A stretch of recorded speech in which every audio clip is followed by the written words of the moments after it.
In 1871, two veteran prospectors and cousins, Philip Arnold and John Slack, traveled to San Francisco from Kentucky.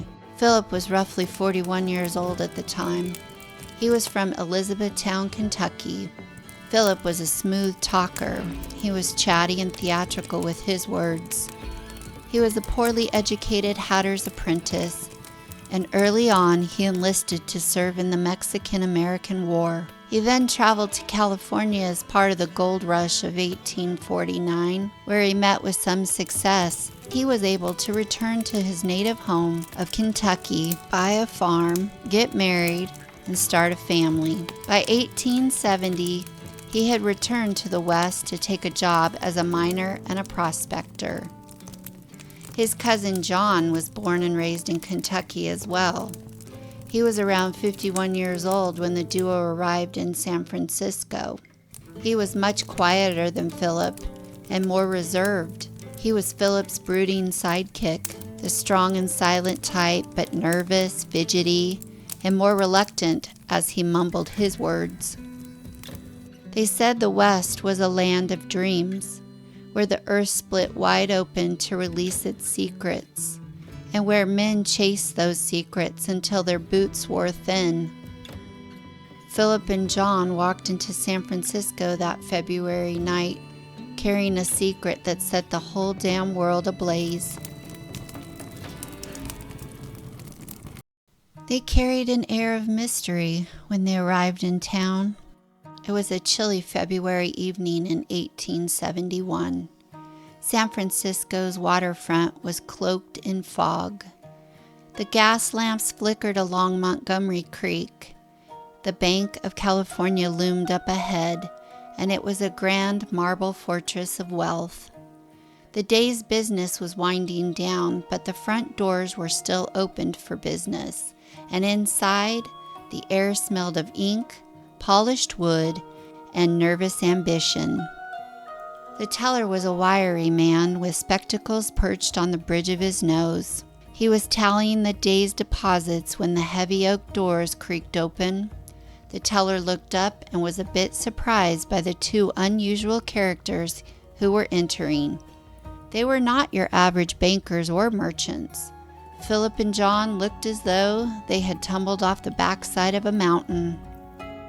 The first one through the doors was Philip. He was stocky with a bit of swagger that said he'd seen more trails than most men could imagine. His face was weathered and creased like old leather. His voice, when he finally spoke, was a low Kentucky drawl. Behind him stood John as he shuffled in, a taller, lean figure who looked like he'd rather be anywhere else, his gaunt face framed by a scruffy beard, more gray than brown. He was twitchy as his eyes were darting from Philip to the teller. "Evening, gentlemen," as he stammered while pushing his spectacles up. "What's your business?" he stated. Philip sauntered up to the counter casually as he leaned his elbows on it, close enough for the teller to smell tobacco and dust. "We got something valuable," said Philip. "Real valuable." He patted the pouch he was holding. The teller's eyebrows shot up. "What's that?" he pressed while leaning forward. "We just need this locked up till morning. Safe and sound, you know." The teller asked. "Locked up? What is it? Gold? Cash?" Philip's smirk widened and locked eyes with the teller, well long enough to make it uncomfortable, then murmured, "It's rough diamonds." His words hung in the air like smoke. The teller's jaw dropped as John shot Philip a look half panicked and half furious. The teller's hands trembled as he scribbled a receipt, stealing glances at the pouch. Philip watched him like a hawk. His smirk never faded while John lingered in the background, a coiled spring of nerves. They stayed long enough to hand over the pouch and take the receipt, and just like that, they were gone, melting back into the fog. The teller was left staring, wondering what he'd just stumbled into. San Francisco was about to catch fire with the whispers of their secret, And by morning, the rumors ran rampant. The teller let it slip, maybe over whiskey at the corner saloon, maybe to a buddy at the telegraph office, and suddenly every sharp-eyed schemer in town was buzzing.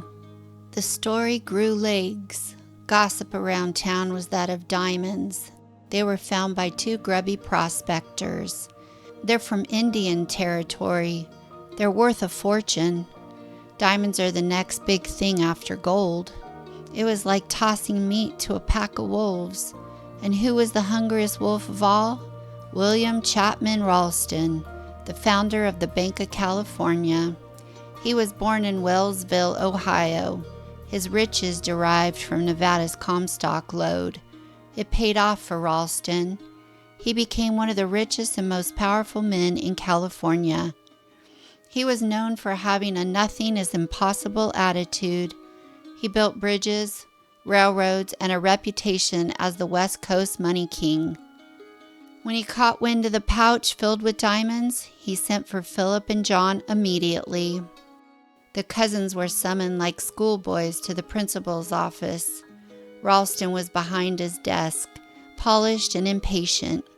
His fingers drummed away on the desk as Philip and John shuffled in. Philip walked in with a smirk plastered on his face. Ralston cut to the chase. "What's this about diamonds?" Philip leaned back, crossed his arms, and said, "Oh, just something we stumbled on. It ain't much." Ralston was no fool. He smelled a payday. Ralston pressed the two men. "Where'd you find them? And how many?" Philip's eyes twinkled while saying, "Somewhere out there," while waving his hand eastward past the mountains. "It's rough country. Hard to say." It became a dance. They dodged every question with a shrug or a grunt. Finally, Ralston demanded to see the goods. Philip nodded to John, who hesitated, then slowly untied the pouch. Out tumbled a handful of stones. Diamonds, rubies, and a sapphire or two. Ralston's eyes nearly popped out of his skull. "My God," he gasped. "This is real." Ralston was hooked. He demanded the pouch go back into the vault under lock and key while he figured out the next move. The cousins agreed to this arrangement. "Don't spread it around," Philip warned. "We ain't decided what to do." They left Ralston staring at the vault, his mind racing of diamond mines from here to Wyoming. As for the cousins, they were counting on Ralston's greed to do the planning and the heavy lifting. The word was out. There was no stopping it. Ralston couldn't keep his mouth shut. He was too excited. He called on his inner circle.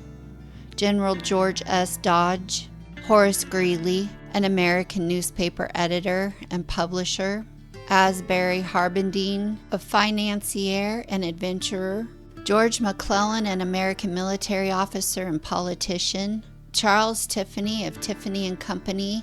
There was even rumors of Baron von Rothschild's being involved, and William Lint, a mining mogul with cash to burn. They met and gathered in smoky parlors, scrutinizing over the stones in the vault. Philip and John were dragged back into the bank again. "There might be more where that came from," Philip teased while leaning against the wall. "Maybe, maybe not," muttered John while picking at his fingernails. The investors begged for a location, and after days of begging and going back and forth, Philip Arnold finally relented.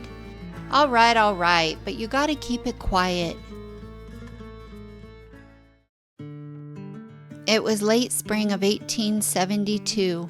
Plans were hatched. Philip and John agreed to lead a team to the mysterious diamond fields.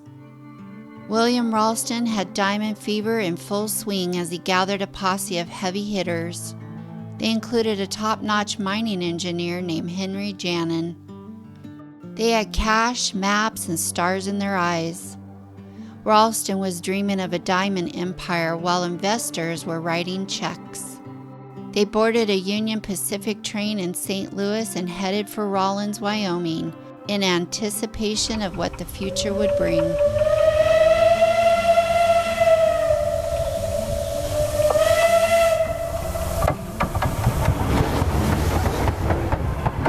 They were heading to the rugged wilds of Wyoming. They rode in a plush train car with velvet seats and cigar smoke that curled up to the ceiling. Ralston paced back and forth like a caged animal, while Philip was sprawled across a velvet bench with his hat tipped over his eyes while napping. Ralston's questions took on a life of their own. How far is it? What's the terrain like? Are you sure about this spot? John was in the corner, hunched over, staring out the window at the endless plains. The train screeched into Rawlins. It was a small speck of a town with saloons and sagebrush. From that point forward, it would be horses and grits. The group saddled up, Ralston's group in their city coats looking ridiculously out of place, next to Philip and John, who rode like they were born in saddles. Philip Arnold took the lead. For 4 days, they trekked over rocky ridges, through choking dust and rattlesnake dens. Philip was in his element. At times, he appeared lost. "I think it's this way," while climbing a hill to get his bearings, then doubling back. The investors were sore, sweaty, and snapping at each other. Harpending later wrote they were cross and quarrelsome. Finally, on June 4th, 1872, they reached it. A sandy mesa somewhere near the Colorado-Wyoming border. It was flat and unremarkable, dotted with anthills and scrubs. The group was exhausted and ready for mutiny. When Philip stopped, squinted at the horizon, and said, "This is it." Ralston was skeptical. This is your diamond field? But before he could finish, Harpending let out a yell as he pawed the land and pulled up a stone. "It's a diamond!" Then Janin found one, wedged inside of a crevice. John wandered over, bent down, and would you believe it? He picked up a ruby from an anthill. Suddenly, it was pandemonium. Diamonds, rubies, and even a stray emerald or two. The investors were ecstatic, slapping each other's backs while Philip watched with his arms crossed, a smirk on his face wider than ever. John just shrugged like he'd seen it all before and mumbled, "Told ya." Henry Janin, the expert, went to work. He crawled over the mesa with a magnifying glass in hand. He declared it a bonanza. Acres of gem-studded earth worth millions. Ralston was practically dancing. Harpending plotted a company name. They picked up stones left and right, dozens of them, glittering like pirates' hoard. Philip and John hung back, letting the frenzy unfold. "Good haul, huh?" Philip said casually while lighting a cigar. John stood silent while avoiding eye contact. The cousins didn't push. They didn't have to. The investors were doing all the work, convinced they had hit the mother lode. That night around a crackling fire, the mood was electric. Janin was scribbling notes estimating the value of the fortune. $1 million a month, he says, once mining starts. Ralston is plotting telegraph lines from there to Wall Street. The cousins were sitting near the fire, shadows flickered across their faces, while Philip whittled a stick, hummed a tune, and John stared into the flames.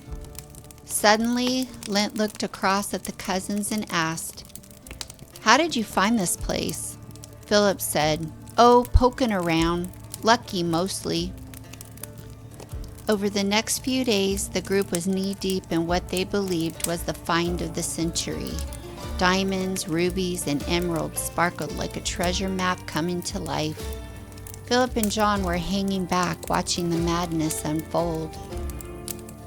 After a few days, Janins, convinced he'd seen enough, staked a rough claim with sticks and stones.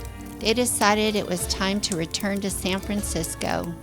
The group was mostly investors, and they needed to hunt down some miners to work the land. They loaded up their horses. Saddlebags jiggled with stones as they started the 4-day ride back to Rawlins. From there, it was straight back onto a Union Pacific train steaming towards San Francisco with proof in hand. The whole trip from start to finish took roughly 2 weeks. The West was about to explode with diamond mania. Philip Arnold and John Slack knew the game. Charles Tiffany valued a sample of the stones as being worth $150,000, over $400 million today. When the engineer made his report, more businessmen expressed interest. The investors convinced the cousins to sell their interest for $660,000, roughly $16 to $17 million today. Philip Arnold and John Slack split their fortunes and left town. The investor group formed the San Francisco and New York Mining and Commercial Company. They selected New York attorney Samuel Latham Mitchell Barlow as legal representative. Barlow convinced them to add U.S. Congressman Benjamin F. Butler to the legal staff. Barlow set up a New York corporation known as the Golconda Mining Company with capital stock of $10 million.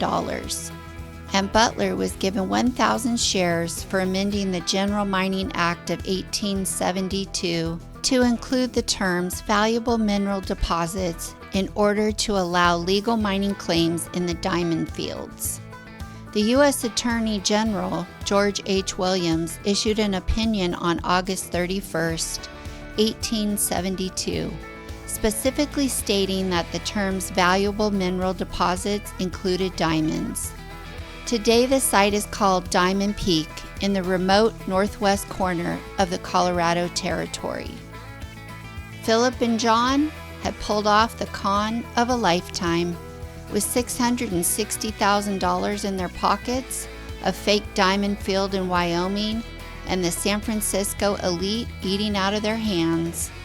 It was a house of cards built on greed.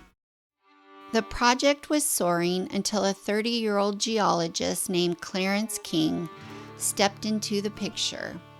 He was a Yale-trained explorer and sharp-eyed. He was no stranger to the wilds. He had been leading the U.S. Geologist Survey across the Rockies, mapping every ridge and river. In July of 1872, he was back in civilization when whispers of a diamond field reached him. He was very skeptical. Diamonds in Wyoming? Rubies next to emeralds? What? He had surveyed Wyoming, Colorado, and Utah. He knew that geology didn't add up. Diamonds don't pop up like daisies.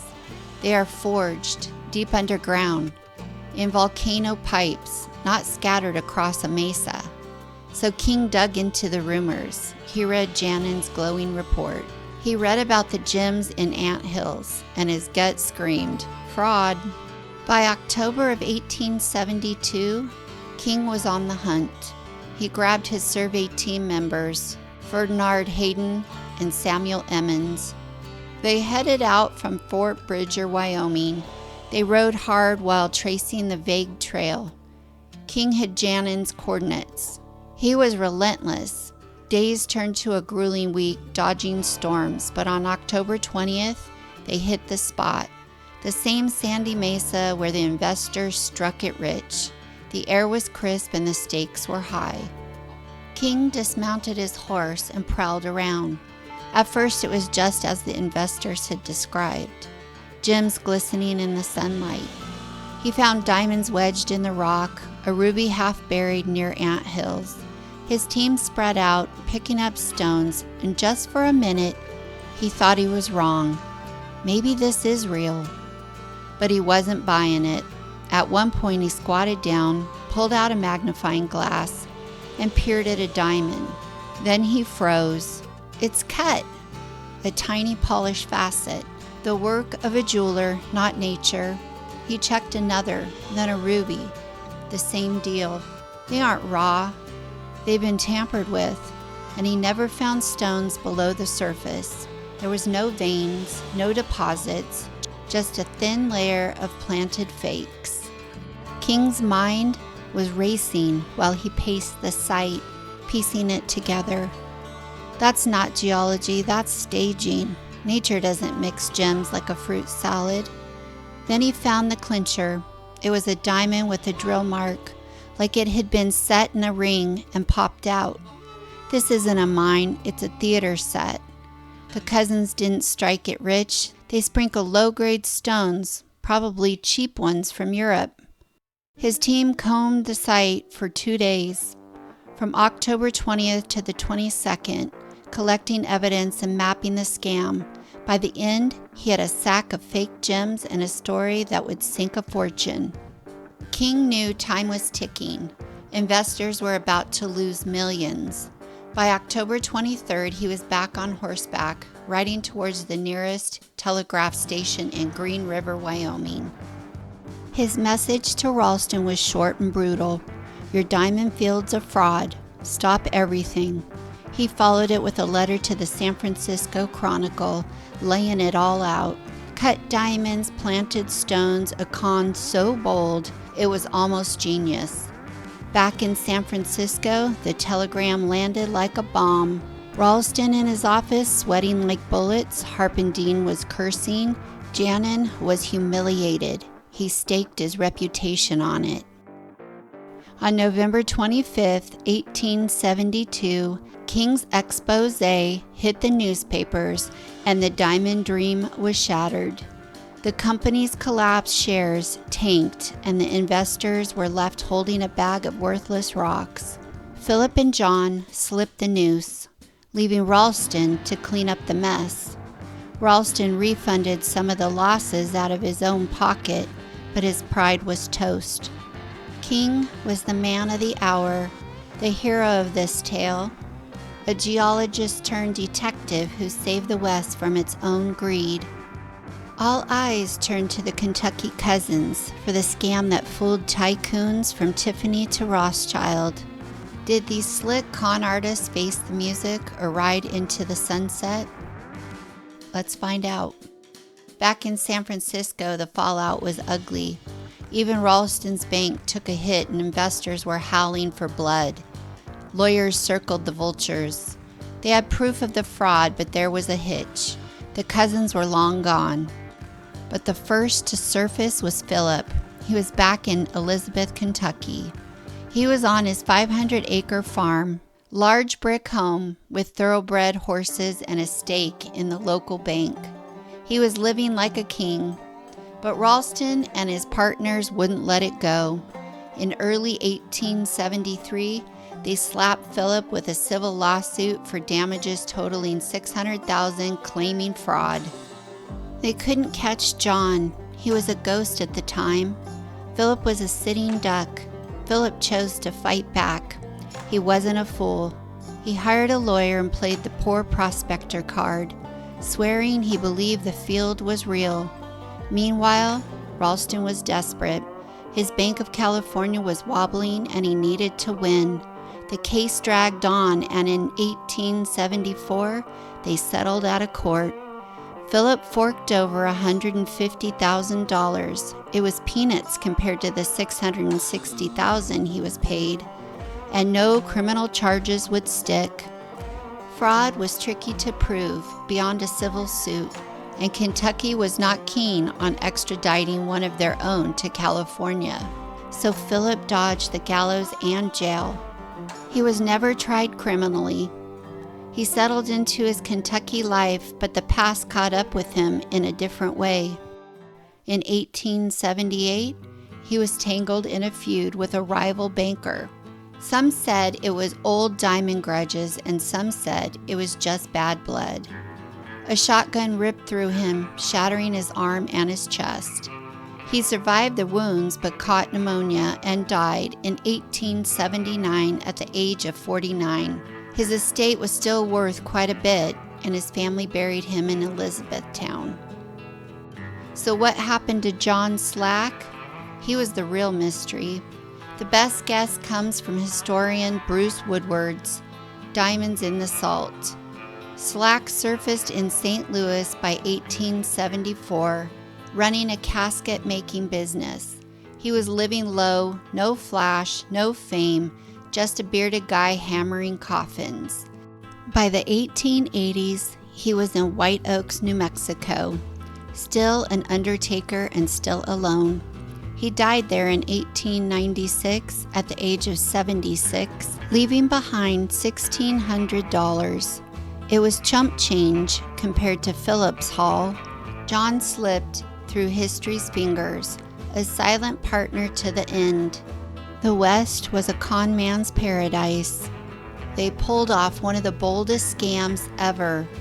As for Ralston, he swam out to sea and drowned in 1875 after his bank had failed. Greed is only a hollow victory, and in the end, it's a cold companion. Thanks for watching.